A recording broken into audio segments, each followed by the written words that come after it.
வயது சிறுவன் தன்னுடைய 4 வயது தங்கையை அழைத்து கொண்டு கடை தெருவின் வழியே சென்று கொண்டிருந்தான். ஒரு கடையின் வாசலில் இருந்த பொம்மையை பார்த்து தயங்கி நின்ற தங்கையை பார்த்து எந்த பொம்மை வேண்டும் என்றான்.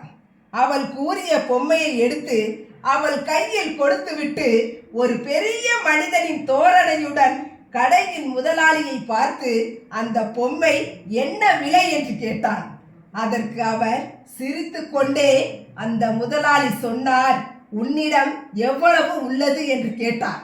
அதற்கு அந்த சிறுவன் தான் விளையாட சேர்த்து வைத்திருந்த அந்த கடல் சிப்பிகளை தன்னுடைய பாக்கெட்டில் இருந்து எடுத்து கொடுத்தான். இது போதுமா என்று கவலையுடன் கேட்டான். அதற்கு அந்த கடைக்காரர் அவனின் கவலையான முகத்தை பார்த்து கொண்டே எனக்கு 4 சிப்பிகள் போதும் என்று மீதியை கொடுத்து விட்டார். சிறுவன் மகிழ்ச்சியோடு மீதி உள்ள சிப்பிகளோடும் தன் தங்கையோடு அந்த பொம்மையை எடுத்துக்கொண்டு சென்றான். இதையெல்லாம் கவனித்துக் கொண்டிருந்த அந்த கடையின் வேலையால் முதலாளியிடம், ஐயா, ஒன்றுக்கும் உதவாத சிப்பிகளை வாங்கி கொண்டு விலை உயர்ந்த பொம்மையை கொடுத்து விட்டீர்களே என்றான். அதற்கு அந்த முதலாளி சொன்னார், அந்த சிறுவனுக்கு பணம் கொடுத்தால் தான் பொம்மை கிடைக்கும் என்று புரியாத வயது அவனுக்கு. அந்த சிப்பிகள் தான் உயர்ந்தவை.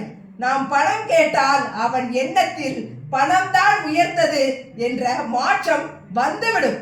அதனால் தான் அதை தடுத்து விட்டேன்.